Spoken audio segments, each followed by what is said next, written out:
Last സെഷന്റെ ക്ഷീണം എല്ലാവർക്കും മാറിയിട്ടുണ്ടാവുമെന്ന് വിചാരിക്കുന്നു. ബ്രേക്ക് ഒക്കെ എടുത്തല്ലോ അല്ലെ? യെസ്. ഓക്കെ, സോ ഈ സെഷനിൽ നമ്മൾ PYQs ആണ് ഡിസ്കസ് ചെയ്യാൻ പോകുന്നത്. Okay yes. Okay, so PYQ ഡിസ്കഷന്റെ ഒരു പ്രത്യേകത എന്ന് പറയുന്നത് എനിക്ക് തോന്നുന്നു നിങ്ങൾക്ക് കുറച്ചുകൂടി എൻഗേജിങ് ആയിട്ട് ഫീൽ ചെയ്യും എന്നുള്ളത് അല്ലെ. അതായത് നമ്മള് ഒരുപാട് സെഷൻസ് അറ്റൻഡ് ചെയ്യുന്നുണ്ട്, നമ്മുടെ റെക്കോർഡഡ് സെഷൻസ് കേൾക്കുന്നുണ്ട്. അപ്പൊ നിങ്ങൾക്ക് ഇനിയിപ്പോ ഒരുപാട് സെഷൻസ് അറ്റൻഡ് ചെയ്യാത്തവരും കേൾക്കാത്തവരും ആണെങ്കിൽ തന്നെ പ്രീവിയസ് ഇയർ ക്വസ്റ്റ്യൻസ് കാണുമ്പോൾ നമുക്കൊന്ന് സെൽഫ് അനലൈസ് ചെയ്യാൻ പറ്റും അല്ലെ. നമുക്കിനി എത്രത്തോളം പഠിക്കാനുണ്ട്, നമ്മൾ ഏത് ഏരിയയിലാണ് ഇമ്പ്രൂവ് ചെയ്യേണ്ടത് എന്നുള്ളത് നല്ല രീതിയിൽ മനസ്സിലാക്കാൻ പറ്റും. ഓക്കെ, സോ നമുക്ക് സ്റ്റാർട്ട് ചെയ്യാം, നമ്മൾ ലാഗ് ആക്കുന്നില്ല.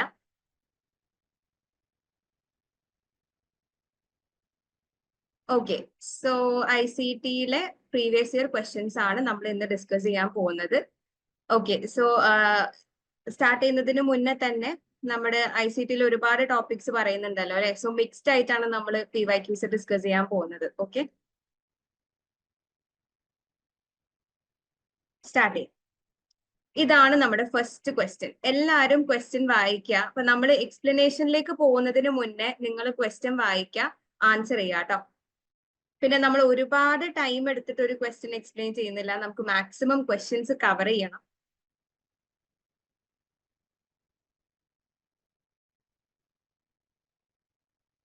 ഓക്കെ, ഇത് വളരെ ഡയറക്റ്റ് ആയിട്ടുള്ള ഒരു ക്വസ്റ്റ്യൻ ആണ്. ഒരുപാട് പേര് ആൻസർ ചെയ്യുന്നുണ്ട്. നമുക്ക് ക്വസ്റ്റ്യൻ ഒന്ന് വായിച്ചു നോക്കാം.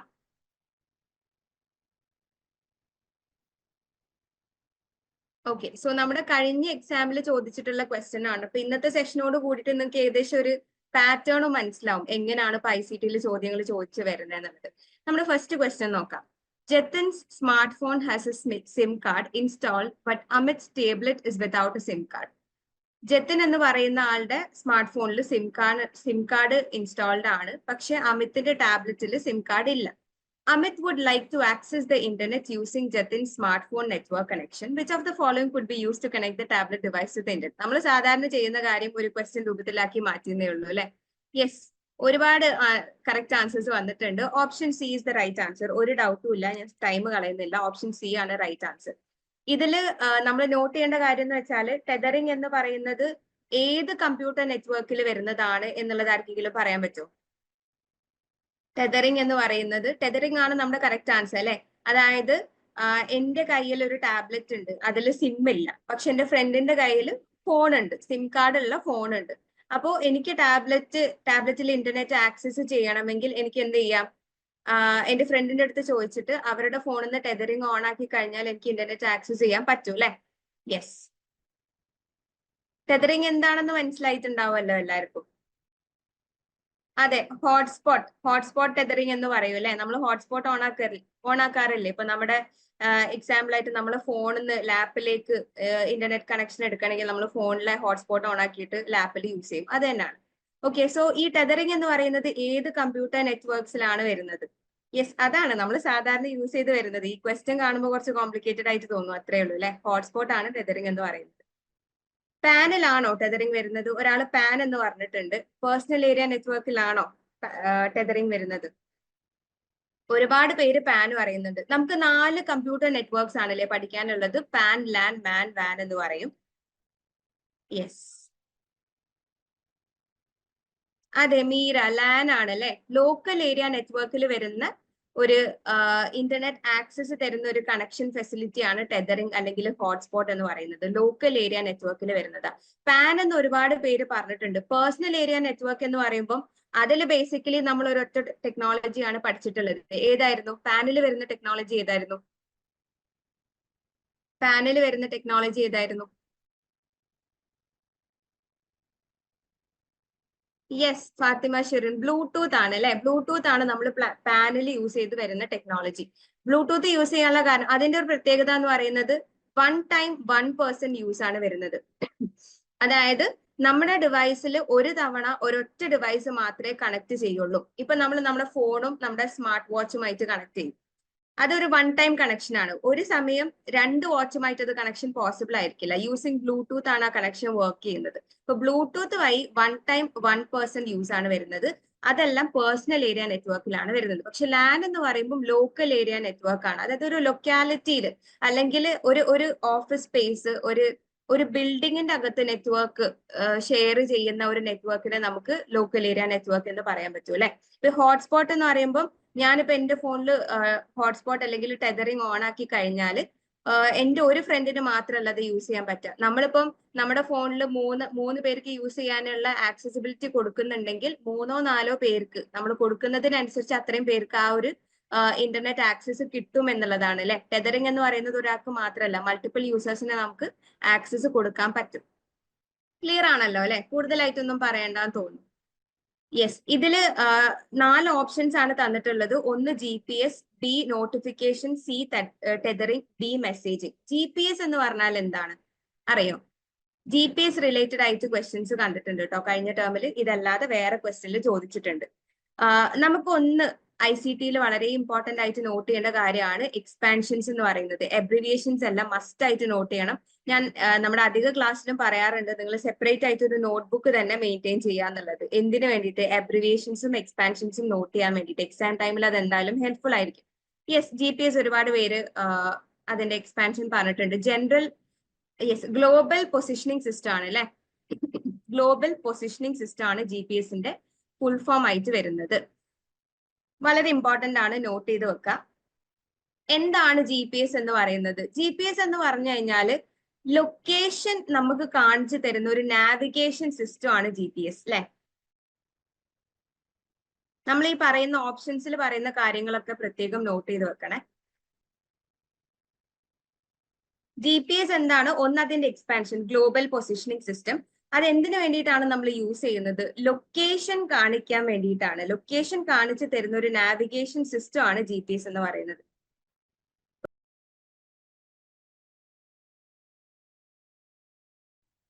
ഓക്കെ, അപ്പോ ഈ GPS എന്ന് പറയുന്നത് ഒരിക്കലും നമുക്ക് ഇന്റർനെറ്റിലേക്കുള്ള ആക്സസ് തരുന്നില്ല. ഇപ്പൊ നമ്മൾ ടെതറിങ് അല്ലെങ്കിൽ ഹോട്ട്സ്പോട്ടിന്റെ കേസ് പറഞ്ഞല്ലോ. ഹോട്ട്സ്പോട്ട് നമ്മൾ ഓൺ ആക്കുമ്പോൾ നമ്മൾ മറ്റൊരാൾക്ക് അതിലൂടെ ഇന്റർനെറ്റിലേക്കുള്ള ആക്സസ് കൊടുക്കുകയാണ് ചെയ്യുന്നത്. പക്ഷെ GPS എന്ന് പറയുന്നത് ഒരിക്കലും ഇന്റർനെറ്റ് ആക്സസ് പ്രൊവൈഡ് ചെയ്യുന്ന ഒരു ഫെസിലിറ്റി അല്ല. ജസ്റ്റ് ലൊക്കേഷൻ കാണിച്ചു തരുന്ന ഒരു നാവിഗേഷൻ സിസ്റ്റം ആണ് GPS എന്ന് പറയുന്നത് അല്ലെ.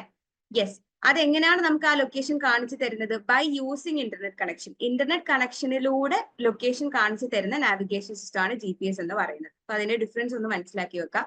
നോട്ടിഫിക്കേഷൻസ് ആയിരുന്നു മറ്റൊരു ഓപ്ഷൻ. നോട്ടിഫിക്കേഷൻ പ്രത്യേകിച്ച് ഒന്നും പറയാനില്ല. നമുക്ക് നമ്മുടെ ഫോണിലേക്ക് വരുന്ന മെസ്സേജസും അലേർട്ടുകളും ഇതെല്ലാം നോട്ടിഫിക്കേഷൻ ആയിട്ട് വരുന്നത്, അതുകൊണ്ട് മീൻ ചെയ്യുന്നത്. ഇനി മെസ്സേജിങ് കൊണ്ട് ഉദ്ദേശിക്കുന്നത് ഒന്ന് SMS എന്ന് പറയൂലേ, നമ്മൾ മെസ്സേജിങ്ങിന് SMS എന്ന് പറയാറുണ്ട്. അതിന്റെ എക്സ്പാൻഷൻ എന്താണ്? പെട്ടെന്ന് പറയാം. SMS-ന്റെ എക്സ്പാൻഷൻ എന്താണ്?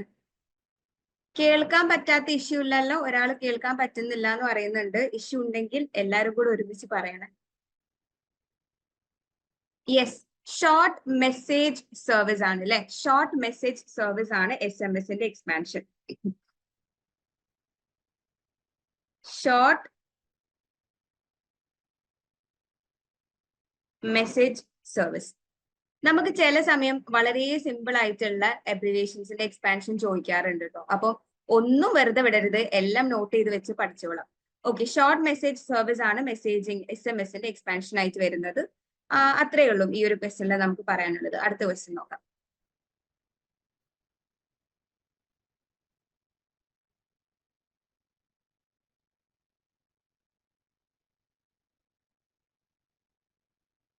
ഓക്കെ, നെക്സ്റ്റ് ക്വസ്റ്റ്യൻ വായിച്ചു നോക്കാം. പെട്ടെന്ന് വായിച്ചു നോക്കാം. ഇതും ഡയറക്റ്റ് ആയിട്ടുള്ള ഒരു ക്വസ്റ്റ്യൻ തന്നെയാണ്. എന്താണ് question? World wide web WWW can be best described as. WWW എന്ന് പറയുന്നതിന്റെ ഏറ്റവും ബെസ്റ്റ് ആയിട്ടുള്ള ഡിസ്ക്രിപ്ഷൻ ഏതാണെന്നാണ് 4 ഓപ്ഷൻസ് തന്നിട്ടുണ്ട് അല്ലെ. 4 ഓപ്ഷൻസ് തന്നിട്ടുണ്ട്. ആൻസേഴ്സ് അറിയാവുന്നവരൊക്കെ പറഞ്ഞോളാം കേട്ടോ. യെസ്, ഓപ്ഷൻ എ പറയുന്നത് and another name for the internet. ഇന്റർനെറ്റിനുള്ള മറ്റൊരു പേരാണ് വേൾഡ് വൈഡ് വെബ്. അത് കറക്റ്റ് ആണോ? കറക്റ്റ് ആണോ? ഓപ്ഷൻ എ കറക്റ്റ് ആണോ? ഇന്റർനെറ്റിന് പറയുന്ന മറ്റൊരു പേരാണോ WWW? അല്ല അല്ലെ. യെസ്, ഈ WWW എന്ന് പറയുന്നത് ആരാണ് ഇൻവെന്റ് ചെയ്തിട്ടുള്ളത്? വളരെ ബേസിക് ആയിട്ടുള്ള കാര്യമാണ്, പക്ഷെ എന്നാൽ പോലും അറിഞ്ഞിരിക്കണം. WWW എന്ന് പറയുന്നത് ആരാണ് ഇൻവെന്റ് ചെയ്തിട്ടുള്ളത്? സോറി, യെസ്, ടിം ബേണേഴ്സ്ലി ആണ് അല്ലെ. WW ഇൻവെന്റ് ചെയ്തിട്ടുള്ളത് ടിം ബേണേഴ്സ്ലി ആണ്.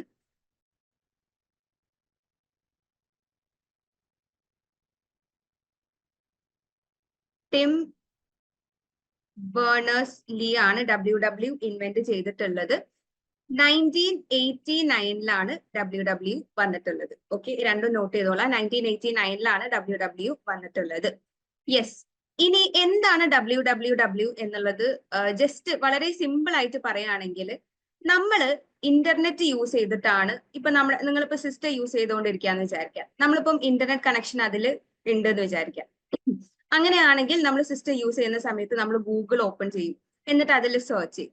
അല്ലെങ്കിൽ ചിലപ്പോൾ നിങ്ങൾ യൂട്യൂബിൽ വീഡിയോസ് കാണായിരിക്കും അല്ലെ.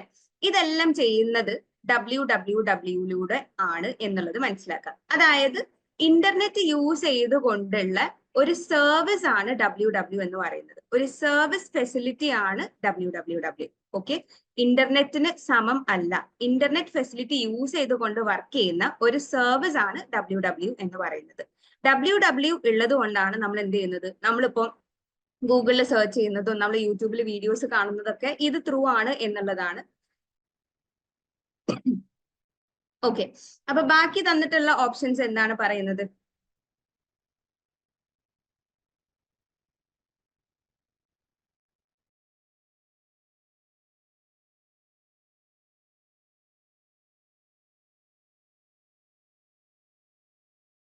ഓപ്ഷൻ ബി പറയുന്നത് a network of computers accessible by people living in a wide geographical area.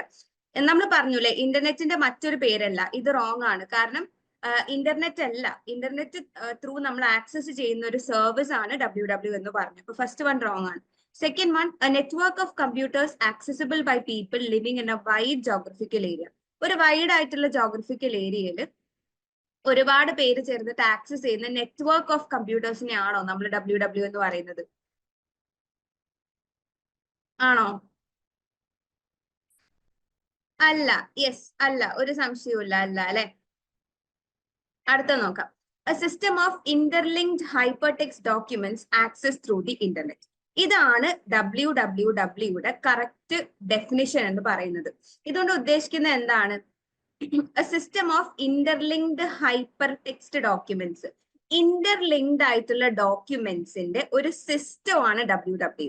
അത് ആക്സസ് ചെയ്യുന്നത് ആരിലൂടെയാണ്? ഇന്റർനെറ്റിലൂടെയാണ്. ഇതാണ് കറക്റ്റ് ഡെഫിനിഷൻ എന്ന് പറയുന്നത് കേട്ടോ. Okay, so option C is the correct answer. Last one എന്താണ്? A company's private digital work space. ഒരു കമ്പനിയുടെ private ആയിട്ടുള്ള ഡിജിറ്റൽ വർക്ക് സ്പേസ് ആണെന്നുള്ളതാണ് പറയുന്നത്. അല്ല അല്ലെ, അതിന് നമ്മൾ എന്ത് പറയും അറിയോ? ഒരു കമ്പനിയുടെ തന്നെ അവര് പ്രൈവറ്റ് ആയിട്ട് പ്രൊവൈഡ് ചെയ്യുന്ന ഒരു ഡിജിറ്റൽ വർക്ക് സ്പേസിനെ നമ്മൾ സാധാരണ എന്താണ് പറയാറുള്ളത്?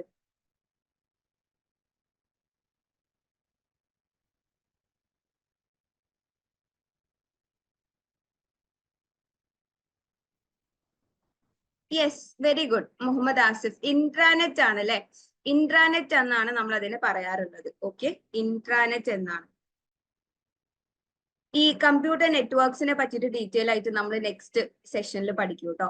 ഈ ലാൻ, വാൻ, പാൻ, മാൻ, ഇതെന്താണ്, ഇൻട്രാനെറ്റ്, എക്സ്ട്രാനെറ്റ്, ഇന്റർനെറ്റ്, ഇതെല്ലാം തമ്മിലുള്ള ഡിഫറൻസ് എന്താണെന്നുള്ളതൊക്കെ നമ്മൾ അടുത്ത സെഷനിൽ ഡീറ്റെയിൽ ആയിട്ട് പഠിക്കും. അപ്പൊ അതാലോചിച്ച് ടെൻഷൻ ആവണ്ട, ഇത്രയും കാര്യം ജസ്റ്റ് മനസ്സിലാക്കി വെക്കാം. ഇപ്പൊ WWW ടിം ബേണേഴ്സ്ലി 1989 കൊണ്ടുവന്നിട്ടുള്ളത്. അത് എന്ന് പറയുന്നത് ഇന്റർനെറ്റ് യൂസ് ചെയ്ത് കൊണ്ടിട്ട് നമുക്ക് തരുന്ന ഒരു ഫെസിലിറ്റി ആണ്, ഒരു സർവീസ് ആണ് WW എന്ന് പറയുന്നത് അല്ലെ. ഓക്കെ, നെക്സ്റ്റ് ക്വസ്റ്റ്യൻ നോക്കാം.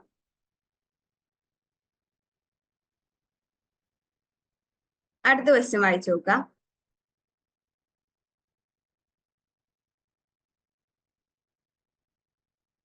Which of the following are examples of an application software? Application സോഫ്റ്റ്വെയറിന്റെ എക്സാമ്പിൾസ് ഏതൊക്കെയാണ് എന്നുള്ളതാണ് ക്വസ്റ്റ്യൻ. 5 ഓപ്ഷൻസ് തന്നിട്ടുണ്ട്. Internet explorer, Mozilla Firefox, Microsoft office, Apache open office, apple iOS അല്ലെ.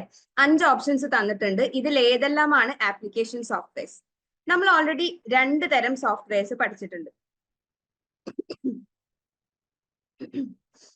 ഓക്കെ, നമ്മൾ മൂന്ന് ടൈപ്പ് സോഫ്റ്റ്വെയർസ് നമ്മൾ പഠിച്ചിട്ടുണ്ട് അല്ലെ. ഏതെല്ലായിരുന്നു? ഒന്ന് system software,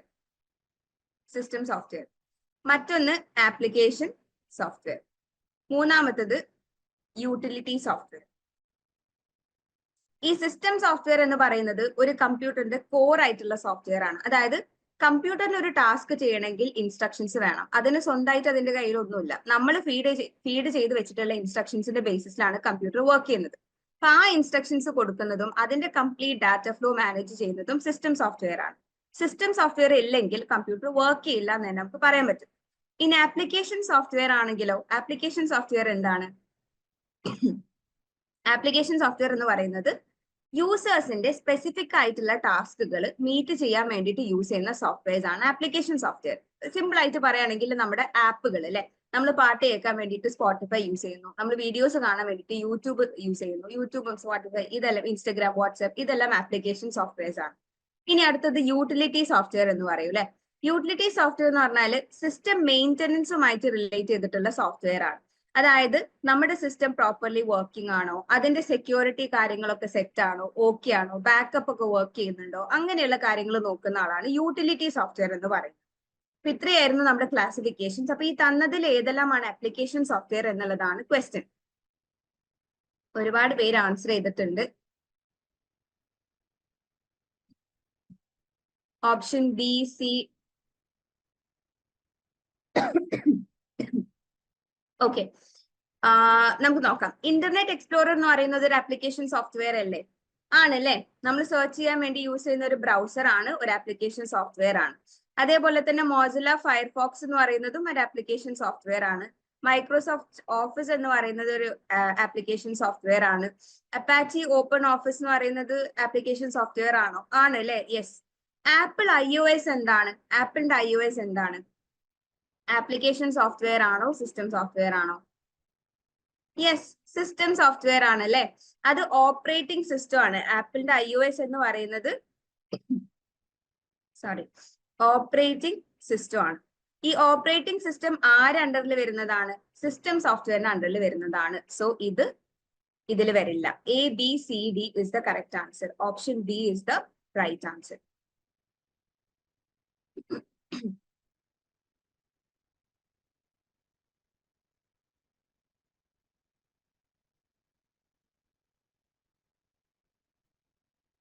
yes, option B ആണ് റൈറ്റ് ആൻസർ ആയിട്ട് വരുന്നത്. നമ്മൾ പറഞ്ഞു ഇന്റർനെറ്റ് എക്സ്പ്ലോറർ എന്ന് പറയുന്നത് ഒരു ബ്രൗസർ ആണ്, ആപ്ലിക്കേഷൻ സോഫ്റ്റ്വെയർ ആണ്. മോസില്ലയും ബ്രൗസർ ആണ്, ആപ്ലിക്കേഷൻ സോഫ്റ്റ്വെയർ ആണ്. മൈക്രോസോഫ്റ്റ് ഓഫീസ് എന്ന് പറയുന്നതും ഒരു ആപ്ലിക്കേഷൻ സോഫ്റ്റ്വെയർ ആണ് അല്ലെ. വേർഡ് പ്രൊസസർ മൈക്രോസോഫ്റ്റ് ഓഫീസിന്റെ അണ്ടറിലാണ് MS word, MS Excel, MS PowerPoint അങ്ങനെയുള്ള പല ആപ്ലിക്കേഷൻസും വരുന്നത്. ഓരോന്നിനും ഓരോ സ്പെസിഫിക് ടാസ്കുകൾ ഉണ്ട് എന്നുള്ളതാണ്. ഓക്കെ, ഇനി ഈ അപ്പാച്ചി ഓപ്പൺ ഓഫീസ് എന്ന് പറയുന്നത് നിങ്ങൾ കേട്ടിട്ടുണ്ടാവും. അപ്പാച്ചി ഓപ്പൺ ഓഫീസ് എന്ന് പറയുന്നത് ഇത് നമ്മുടെ മൈക്രോസോഫ്റ്റ് ഓഫീസിന് വളരെ സിമിലർ ആയിട്ടുള്ള ഒരു സോഫ്റ്റ്വെയർ ആണ് കേട്ടോ. അതായത് നമുക്ക് വേണമെങ്കിൽ ഓൾട്ടർനേറ്റീവ് ടു മൈക്രോസോഫ്റ്റ് ഓഫീസ് എന്ന് പറയാൻ പറ്റും. അതായത് ഇപ്പം മൈക്രോസോഫ്റ്റ് ഓഫീസിൽ ഞാൻ നേരത്തെ പറഞ്ഞു ഏതെല്ലാം വരുന്നുണ്ട്. MS വേർഡ് വരുന്നുണ്ട്, MS എക്സൽ വരുന്നുണ്ട്, MS പവർ പോയിന്റ് വരുന്നുണ്ട് അല്ലെ. വേർഡ് നമ്മൾ എന്താ പറയുക, ഡോക്യുമെന്റ്സ് ക്രിയേറ്റ് ചെയ്യാൻ വേണ്ടി യൂസ് ചെയ്യും. എക്സൽ സ്പ്രെഡ്ഷീറ്റ്സിന് വേണ്ടി യൂസ് ചെയ്യും. പവർ പോയിന്റ് PPTs ക്രിയേറ്റ് ചെയ്യാൻ വേണ്ടിയിട്ട് യൂസ് ചെയ്യും. അപ്പം ഇതിന്റെ ഒരു ഓൾട്ടർനേറ്റീവ് ആണ് അപ്പാച്ചി ഓപ്പൺ ഓഫീസ് എന്ന് പറയുന്നത്. ഓക്കെ, ഇതൊരു ഫ്രീവെയർ കൂടിയാണ്. മൈക്രോസോഫ്റ്റ് ഓഫീസ് എന്ന് പറയുന്നത് നമുക്കറിയാം ഇത് പെയ്ഡ് ആണ് അല്ലെ. അതായത് നമ്മൾ ഇത് യൂസ് ചെയ്യണമെങ്കിൽ നമ്മൾ എന്ത് ചെയ്യണം, പേയ്മെന്റ് ചെയ്യേണ്ടതായിട്ടുണ്ട്. പക്ഷെ അപ്പാച്ചി ഓപ്പൺ ഓഫീസ് എന്ന് പറയുന്നത് ഒരു ഫ്രീ ആയിട്ടുള്ള സോഫ്റ്റ്വെയർ കൂടിയാണ്. അതിന്റെ അണ്ടറിലും ഇപ്പോ MS വേർഡിന് പകരം MS വേർഡിന് പകരം റൈറ്റർ വരുന്നുണ്ട്, MS എക്സലിന് പകരം കാൽക്ക് വരുന്നുണ്ട്, MS പവർ പോയിന്റിന് പകരം ഇംപ്രസ് വരുന്നുണ്ട്.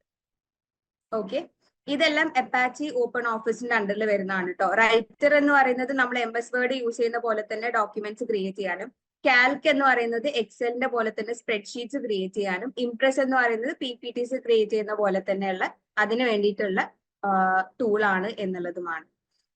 ഓക്കെ, ക്ലിയർ ആണല്ലോ അല്ലെ? എന്തെങ്കിലും ഡൗട്ട് ഉണ്ടെങ്കിൽ പറയണം. ഒരുപാട് പേര് ആൻസേഴ്സ് കമന്റ് ചെയ്യുന്നതുകൊണ്ട് ഇടയിൽ വിട്ടുപോകാനുള്ള ഒരു സാധ്യത ഉണ്ട്. പിന്നെ സ്പീഡ് ആക്കണമെങ്കിലും പറയാം, സ്പീഡ് കുറയ്ക്കണമെങ്കിലും പറയാം. അടുത്ത ക്വസ്റ്റ്യൻ നോക്കാം അല്ലെ?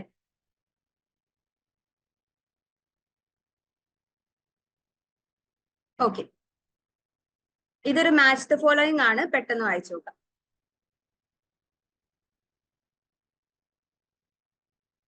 യൂട്ടിലിറ്റി സോഫ്റ്റ്വെയറിന്റെ എക്സാമ്പിൾ പറയാമോ എന്ന് ചോദിച്ചിട്ടുണ്ട്. യൂട്ടിലിറ്റി സോഫ്റ്റ്വെയർസ് എന്ന് പറയുമ്പോൾ ഞാൻ പറഞ്ഞു സിസ്റ്റം മെയിൻ്റനൻസുമായിട്ട് റിലേറ്റ് ചെയ്തിട്ടുള്ള സോഫ്റ്റ്വെയർസ് ആണ്. അതിന്റെ എക്സാമ്പിൾസ് ആണ് anti virus software, anti malware softwares, നമ്മുടെ ബാക്കപ്പ് സിസ്റ്റം. ഇതെല്ലാം യൂട്ടിലിറ്റിയുടെ എക്സാമ്പിൾസ് ആണ് കേട്ടോ. ഓക്കെ,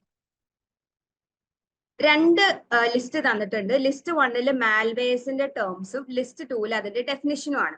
ഈ മാൽവെയർ കൊണ്ട് ഉദ്ദേശിക്കുന്ന എന്താണ്? നമ്മൾ സോഫ്റ്റ്വെയർ പറഞ്ഞ സമയത്ത് പറഞ്ഞിട്ടുണ്ട്, മാൽവെയർ എന്ന് പറഞ്ഞാൽ മെലീഷ്യസ് ആയിട്ടുള്ള സോഫ്റ്റ്വെയർസ് ആണ്. മെലീഷ്യസ് ആയിട്ടുള്ള സോഫ്റ്റ്വെയർ എന്ന് പറയുമ്പോൾ ഹാംഫുൾ ആയിട്ടുള്ള സോഫ്റ്റ്വെയർ. സോഫ്റ്റ്വെയറുകൾ പലതരം ഉണ്ടല്ലോ, നമ്മൾ നേരത്തെ പറഞ്ഞു, system software, application software, utility. അതുപോലെ മെലീഷ്യസ് ആയിട്ടുള്ള സോഫ്റ്റ്വെയർസിനെയാണ് മാൽവെയർസ് എന്ന് പറയാം. നമുക്ക് എന്തെങ്കിലും ബുദ്ധിമുട്ട് ക്രിയേറ്റ് ചെയ്യുന്ന, നമുക്ക് ഹാംഫുൾ ആയിട്ടുള്ള സോഫ്റ്റ്വെയർസിനാണ് മാൽവെയർസ് എന്ന് പറയുന്നത്. ഓക്കെ, അപ്പം ഈ പേലോഡ്, വേം, ഫിഷിംഗ്, സ്പാമിംഗ് ഇതെല്ലാം മാൽവെയർസിൽ വരുന്ന ഓരോരോ ടേമുകളാണ്. അതിന്റെ ഡെഫിനിഷൻ ആണ് റൈറ്റ് സൈഡിൽ കൊടുത്തിട്ടുള്ളത്. നമ്മൾ അത് മാച്ച് ചെയ്ത് കറക്റ്റ് ഫോളോ ചെയ്യണം. കറക്റ്റ് ആൻസർ ഫൈൻഡ് ഔട്ട് ചെയ്യണം. ഓക്കെ, നമുക്ക് നോക്കാം. പല പല ആൻസേഴ്സ് വരുന്നുണ്ട്, ബി, ഡി, സി. ഒന്നുകൂടെ ഒന്ന് വായിച്ചു നോക്കാം കേട്ടോ, നല്ലോണം ഒന്ന് വായിച്ചു നോക്കാം ഏതാണ് കറക്റ്റ് വരുന്നത്.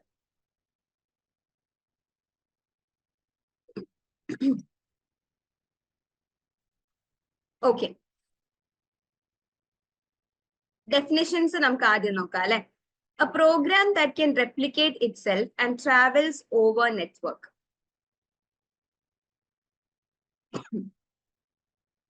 Okay, first one എന്താണ്? A program that can replicate itself and travel over network. അത് ഏതാണ്?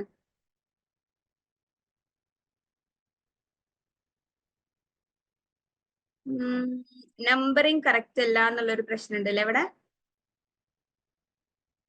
ഇത് നമ്മുടെ ക്വസ്റ്റ്യൻ പേപ്പറിൽ ചോദിച്ചിട്ടുള്ളത് സെയിം പാറ്റേണിൽ ഇങ്ങോട്ടേക്ക് എടുത്തിട്ടതാണ് കേട്ടോ. കറക്റ്റ് ചെയ്തരാം.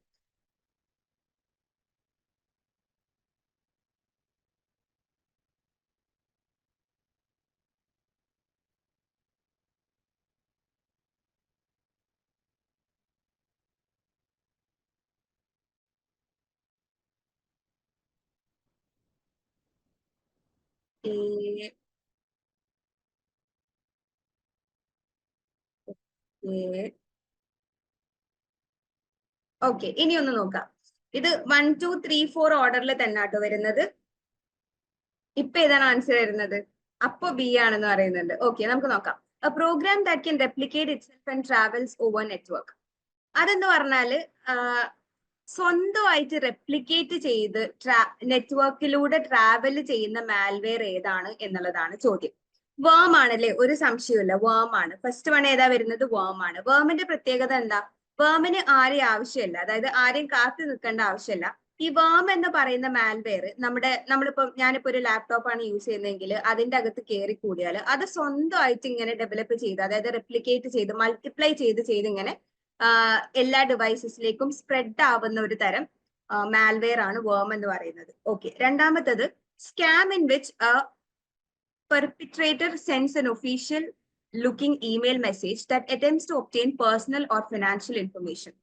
അതായത് നമ്മുടെ പേഴ്സണൽ ആയിട്ടുള്ള ഫിനാൻഷ്യൽ ആയിട്ടുള്ള ഇൻഫർമേഷൻസിനെ തട്ടിയെടുക്കുന്ന, ഇമെയിലിലൂടെ തട്ടിയെടുക്കുന്ന സ്കാമിനെ പറയുന്ന പേരെന്താണ്? ഒരു സംശയമില്ല, ഫിഷിംഗ് ആണ് അല്ലെ. ഫിഷിംഗ് ആണ് അതിന് പറയുന്നത്. നമ്മൾ പഠിച്ചിട്ടുണ്ട് ഫിഷിംഗ് എന്ന് പറയുന്നത് ഇമെയിലിലൂടെയാണ്, സ്മിഷിംഗ് എന്ന് പറയുന്നത് SMS-ലൂടെയാണ് എന്നുള്ളത് നമ്മൾ പഠിച്ചിട്ടുണ്ട്. ഓക്കെ, ഇനി third one, destructive event or prank. A virus was created to deliver. Destructive ആയിട്ടുള്ള ഇവന്റ് അല്ലെങ്കിൽ ഒരു പ്രാങ്ക് പോലെയുള്ള ഒരു സംഭവം ഏതാണ് എന്നുള്ളതാണ്. ഇത് ചിലപ്പോൾ നിങ്ങൾ അങ്ങനെ കേട്ടിട്ടുണ്ടാവില്ല. പേലോഡാണ്. ഓക്കെ, പേലോഡാണ് ഇതിന്റെ കറക്റ്റ് ആൻസർ ആയിട്ട് വരുന്നത്. ഫോർത്ത് വൺ എന്ന് പറയുന്നത് emailing and unsolicited message to many people at the same time. ഒരുപാട് പേർക്ക് ഒരേ സമയത്ത് അൺവാണ്ടഡ് ആയിട്ടുള്ള മെസ്സേജുകൾ ഇമെയിൽ ചെയ്യുന്നതിനെ എന്ത് പറയും? സ്പാമിംഗ് എന്ന് പറയും. ഈ സ്പാമിംഗ് നമ്മൾ പറഞ്ഞിട്ടുണ്ട്, അത് ഇമെയിൽ ത്രൂ ആവാം, SMS ത്രൂ ആവാം, പല തരത്തിലും ആവാം. പക്ഷെ കണ്ടിന്യൂസ് ആയിട്ട് മെസ്സേജുകൾ ഒരേ സമയം അയച്ച് ബുദ്ധിമുട്ടിക്കുന്നതിനെയാണ് നമ്മൾ സ്പാമിംഗ് എന്ന് പറയുന്നത്, അല്ലെ? ഓക്കെ, സോ ഏതാണ് നമ്മുടെ കറക്റ്റ് ആൻസർ ആയിട്ട് വരുന്നത്? Option B is the right answer. Clear ആണല്ലോ അല്ലെ? ആർക്കെങ്കിലും എന്തെങ്കിലും ഡൗട്ട് ഉണ്ടെങ്കിൽ ചോദിക്കാം.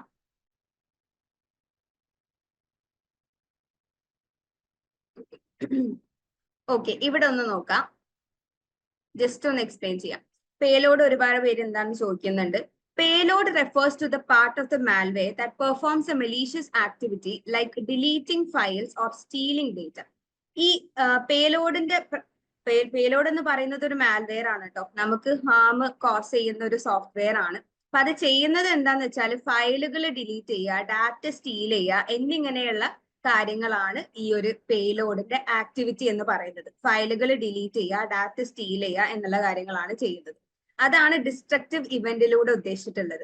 ഡിസ്ട്രക്റ്റീവ് ആയിട്ടുള്ള ഇവന്റ് കൊണ്ട് ബേസിക്കലി ഉദ്ദേശിക്കുന്നത് നമുക്ക് വേണ്ടപ്പെട്ട ഫയൽസ് മിസ്സായി പോവുക, അത് തട്ടിയെടുക്കുക എന്നുള്ളതാണ് അവിടെ ഉദ്ദേശിച്ചിട്ടുള്ളത്. അടുത്ത ക്വസ്റ്റ്യൻ നോക്കാം. ഇത് നമ്മൾ സാധാരണ, എനിക്ക് തോന്നുന്നു ഇതുവരെ ICT-യിൽ അങ്ങനെ കണ്ടുവരാത്ത ഒരു ടൈപ്പ് ഓഫ് ക്വസ്റ്റ്യൻ ആണ്.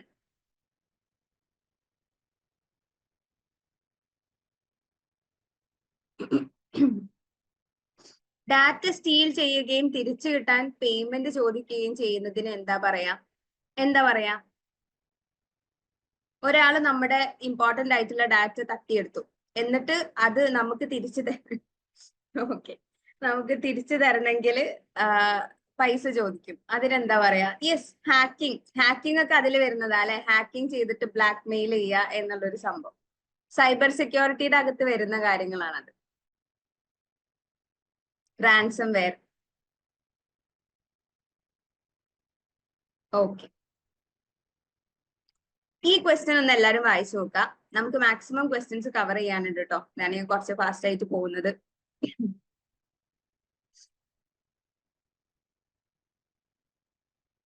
യെസ്, ഈ ഒരു ക്വസ്റ്റ്യൻ വായിച്ചു നോക്കാം.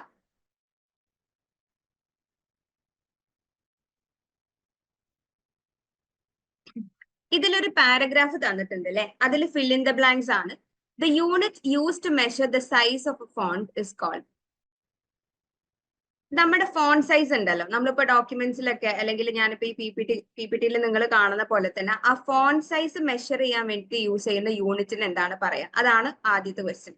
അടുത്തത്, a page orientation can be either dash or dash. നമ്മുടെ പേജിന്റെ ഓറിയന്റേഷൻ ഇല്ലേ, അത് എങ്ങനെയാവാം എന്നുള്ളതാണ് മറ്റു question. The special margin that is placed at the top or edge to clear the text from the fold in a page is called the dash. When the first line of a paragraph appears in the last line of a page, then this is called as what? കുറച്ച് confusing ആയിട്ട് തോന്നും, എന്നാൽ പോലും ഒന്ന് try ചെയ്യാം.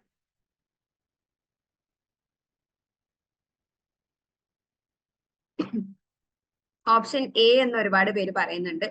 Yes, നമുക്ക് നോക്കാം. First നമ്മൾ പറഞ്ഞു the unit use to measure the size of a font. ഒരു ഫോണ്ടിന്റെ സൈസ് മെഷർ ചെയ്യാൻ വേണ്ടിയിട്ട് യൂസ് ചെയ്യുന്നതാണ് ആര്? അതേതാണ്?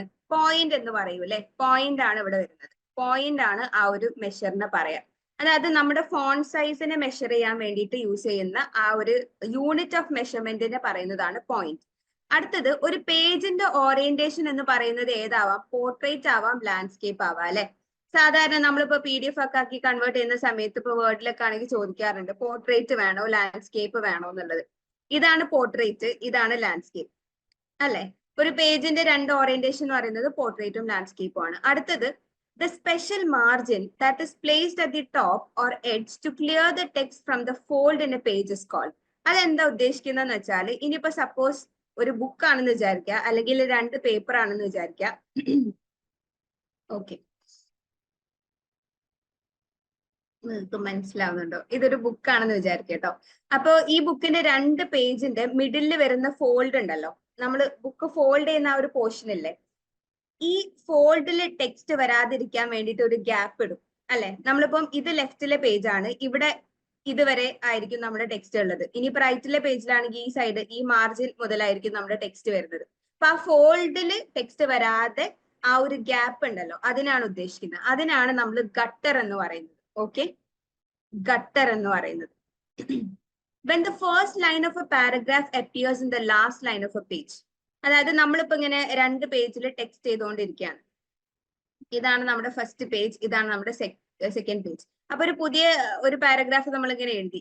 സെക്കൻഡ് പാരഗ്രാഫ് സ്റ്റാർട്ട് ചെയ്തു, അതിന്റെ ഫസ്റ്റ് ലൈന് ഫസ്റ്റ് പേജിലും ബാക്കി കംപ്ലീറ്റ് സെക്കൻഡ് പേജിലും ആണെങ്കിൽ ഈ ഫസ്റ്റ് പേജിൽ കുടുങ്ങിക്കിടക്കുന്ന ഫസ്റ്റ് ലൈനിനെ നമ്മൾ എന്ത് പറയും എന്നുള്ളതാണ്. അതാണ് ഓർഫൻ. അത് പിന്നെ അങ്ങനെ ആലോചിച്ച് വെച്ചാൽ മതി അല്ലെ. ഓർഫൻ അല്ലെങ്കിൽ വിഡോ എന്നൊക്കെ പറയാറുണ്ട്. ഈ 2 ടേംസും പറയാറുണ്ട് കേട്ടോ. ചിലപ്പോൾ നിങ്ങൾക്ക് വിഡോ എന്നായിരിക്കും തരാ, അതുകൊണ്ട് കൺഫ്യൂസ്ഡ് ആയി പോകണ്ട. ഓർഫൻ വിഡോ എന്നൊക്കെ പറയുന്നത് നമ്മളിപ്പോ ഒരു പാരഗ്രാഫ് സ്റ്റാർട്ട് ചെയ്തു, അതിന്റെ ഫസ്റ്റ് ലൈൻ ഒരു പേജിലും ബാക്കി നെക്സ്റ്റ് പേജിലും ആണെങ്കിൽ അത് ഓർഫൻ ഓർ വിഡോ എന്നാണ് പറയുന്നത്. ക്ലിയർ ആണോ? ഏതാണ് നമ്മുടെ ആൻസർ വരുന്നത്?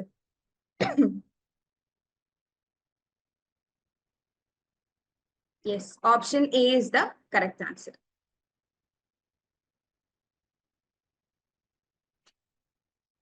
അടുത്ത ക്വസ്റ്റ്യൻ നോക്കാം അല്ലെ. ഓക്കെ അല്ലേ?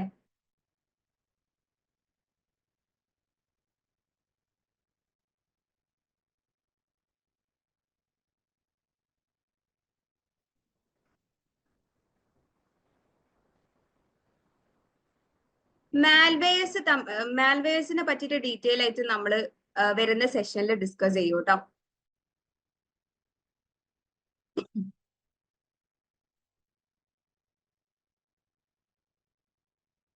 ഓക്കെ, അടുത്ത ക്വസ്റ്റ്യൻ വായിച്ചു നോക്കാം.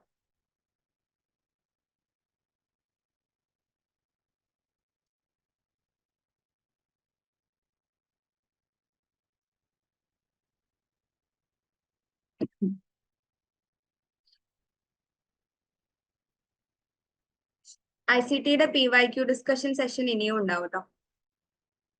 ഇത് നമ്മുടെ ഫസ്റ്റ് സെഷനാണ്. എന്താണ് ക്വസ്റ്റ്യൻ? പെട്ടെന്ന് വായിച്ചു നോക്കാം. Performance of computer hardware components is measured in different ways. കമ്പ്യൂട്ടറിന് ഒരുപാട് ഹാർഡ്വെയർ കോമ്പോണൻസ് ഉണ്ട് അല്ലെ. ഔട്ട്പുട്ട് ഡിവൈസുകൾ ഉണ്ട്, ഇൻപുട്ട് ഡിവൈസുകൾ ഉണ്ട്, CPUs ഉണ്ട്, സ്റ്റോറേജ് ഡിവൈസുകൾ ഉണ്ട്. ഇതെല്ലാം ഹാർഡ്വെയർ കോമ്പോണൻസ് ആണ്. അപ്പൊ അതിന്റെ പെർഫോമൻസ് പല രീതിയിലാണ് മെഷർ ചെയ്യപ്പെടുന്നത്. Which of the following hardware components performance is measured in hertz? ഹേർട്സിൽ മെഷർ ചെയ്യപ്പെടുന്ന ഹാർഡ്വെയർ കോമ്പോണന്റ് ഏതാണെന്നുള്ളത്. അപ്പൊ നിങ്ങൾ ബേസിക്കലി മനസ്സിലാക്കേണ്ട ഒരു കാര്യം എന്താ വെച്ചാൽ, ഞാൻ നേരത്തെ പറഞ്ഞ പോലെ കമ്പ്യൂട്ടറിന് ഒരുപാട് ഹാർഡ്വെയർ കോമ്പോണൻസ് ഉണ്ട്. ഔട്ട്പുട്ട് ഡിവൈസ് ആണെങ്കിലും ഇൻപുട്ട് ഡിവൈസ് ആണെങ്കിലും CPU ആണെങ്കിലും പലതരം സ്റ്റോറേജ് ഡിവൈസുകൾ ആണെങ്കിലും. അപ്പൊ ഇതിന്റെ ഓരോന്നിന്റെയും പെർഫോമൻസ് മെഷർ ചെയ്യാൻ വേണ്ടിയിട്ട് പലതരം യൂണിറ്റുകളാണ് യൂസ് ചെയ്യുന്നത്. ഓക്കെ, അപ്പോ ഇനിയിപ്പം HDD ആണെങ്കിൽ നമ്മൾ സർട്ടൻ യൂണിറ്റ് വെച്ചിട്ടാണ് മെഷർ ചെയ്യുന്നത്. SSD വേറെ രീതിയിലാണ്, CPU വേറെ രീതിയിലാണ്, ലേസർ പ്രിന്ററുകൾ പല രീതിയിലാണ്. അപ്പോ ഏതിലാണ് നമ്മൾ ഹേർട്സ് യൂസ് ചെയ്യുന്നത് എന്നുള്ളതാണ് ക്വസ്റ്റ്യൻ.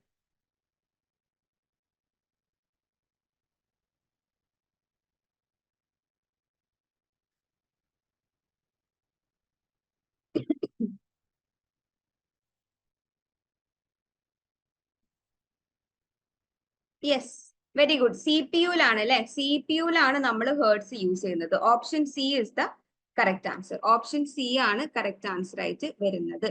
നമുക്ക് ജസ്റ്റ് ഒന്ന് നോക്കാം. ഓക്കെ,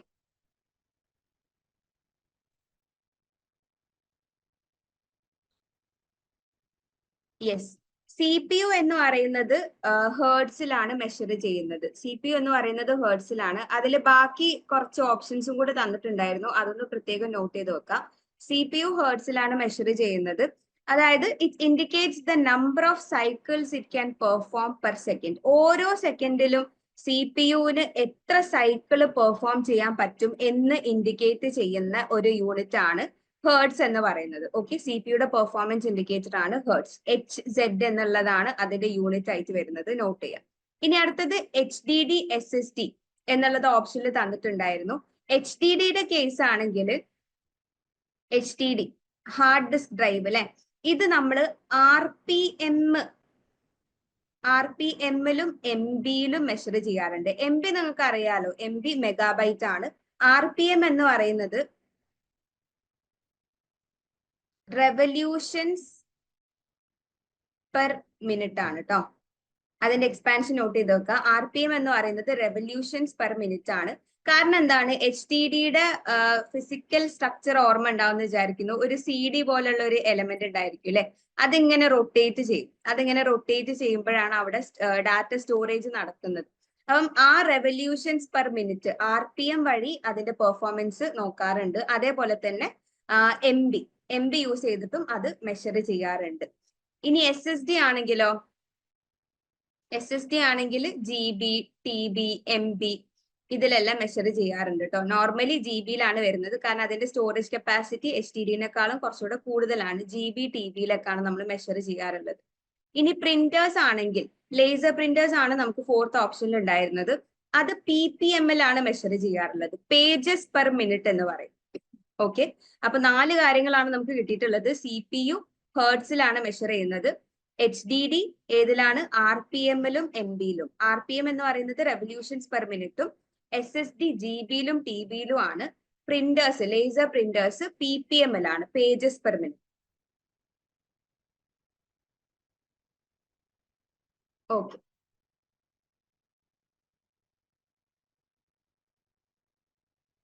MB അതിന്റെ കപ്പാസിറ്റി ആണ്. കപ്പാസിറ്റിയും അതിന്റെ പെർഫോമൻസിന്റെ ഇൻഡിക്കേറ്റർ ആണല്ലോ കപ്പാസിറ്റിയും. അതാണ് അങ്ങനെ പറയുന്നത് കേട്ടോ.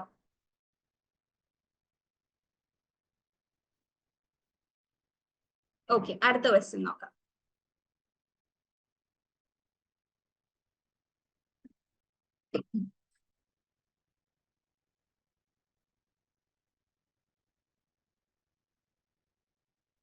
യെസ്, വളരെ ഡയറക്റ്റ് ആയിട്ടുള്ള ഒരു ക്വസ്റ്റ്യൻ ആണ്, പെട്ടെന്ന് ആൻസർ ചെയ്യും.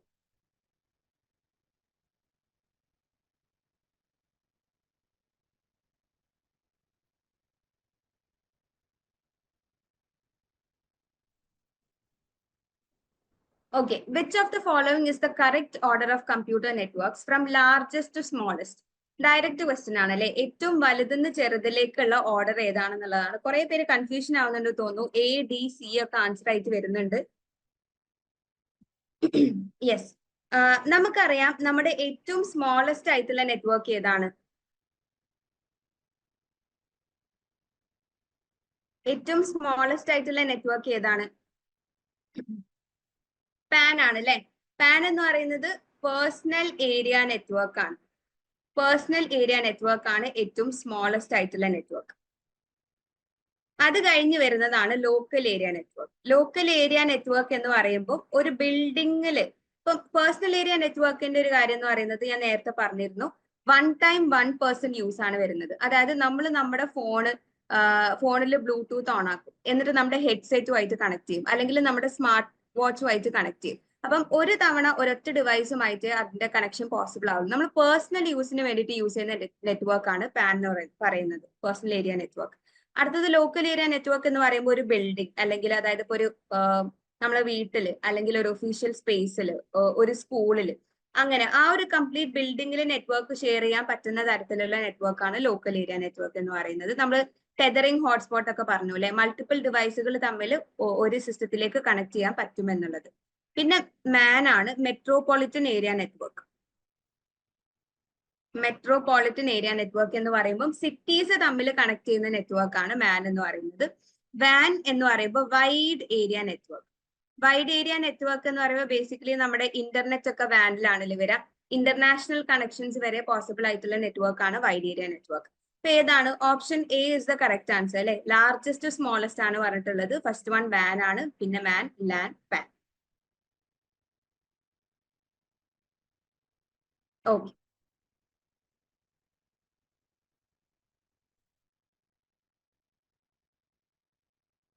അടുത്ത ക്വസ്റ്റ്യൻ നോക്കാം.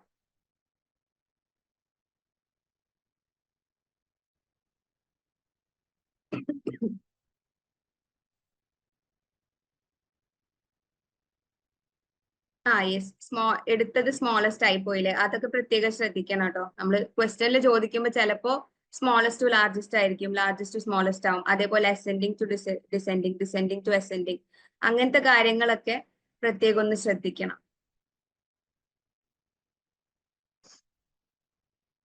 ചുമ നല്ല രീതിയിലുണ്ട്, അതിന്റെ ഒരു ഡിസ്റ്റർബൻസ് ഉണ്ട്. Okay, which of the following statements A to D about ROM are true? ROM എന്ന് പറയുന്നത് എന്താണ്? നമ്മുടെ പ്രൈമറി മെമ്മറിയിൽ വരുന്നതാണ് അല്ലെ. റോം എന്ന് പറയുന്നത് കമ്പ്യൂട്ടറിന്റെ പ്രൈമറി മെമ്മറിയിൽ വരുന്നതാണ്.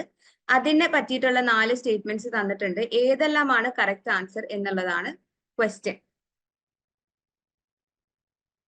ആൻസർ ചെയ്യാൻ ഔട്ടാക്കിയോ? ഓക്കെ, ഏതാണ് കറക്റ്റ് ആൻസർ ആയിട്ട് വരുന്നത്?